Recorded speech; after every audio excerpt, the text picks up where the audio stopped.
ilu isi abụọ amaokwu 12 na amaokwu 22.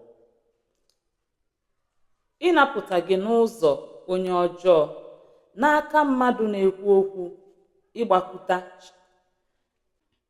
ịnapụta gị n'ụzọ onye ọjọọ n'aka mmadụ na-ekwu okwu ịgbakụta Chineke azụ bụ ndị na-arapụ okporo ụzọ niile nke izi ezi ka ha wee jee ije n'ụzọ niile nke ọchịchịrị, ndị na-aṅụrị ime ihe ọjọọ, ha na-etegharị egwu ọṅụ n'ịgbakụta Chineke azụ nke onye ọjọọ.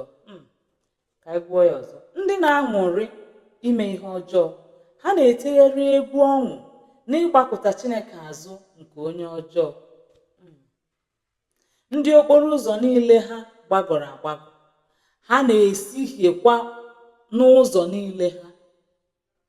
Ịnapụta gị n'aka nwaanyị na-abụghị nwunye gị, n'aka nwaanyị na-abụghị nwunye gị nke na-ekwu okwu ire ụtọ, nke na-arapụta di o nwere na agbọghọ,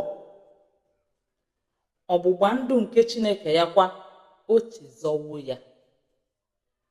N'ihi na ụzọ ịrịdaru ọnwụ ka ụlọ ya bụ, ọ bụkwa ụzọ ịrịdaru n'ebe ndị na-adịghị ndụ nọ ka ụzọ ya niile bụ.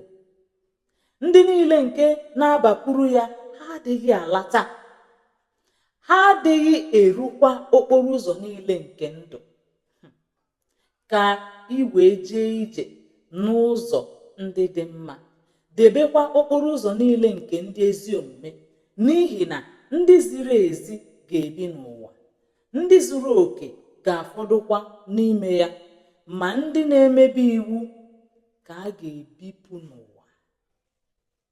Ọ bụkwa ndị na-aghọ aghụghọ ka a ga-eropụ na ya. Ọ bụkwa ndị na-aghọ aghụghọ ka a ga-eropụ na ya. Let me know if you enjoy my Bible reading in Igbo in the comment section, and give us a thumbs up, and make sure to share this video. Kodi, nọdụ ọfụma.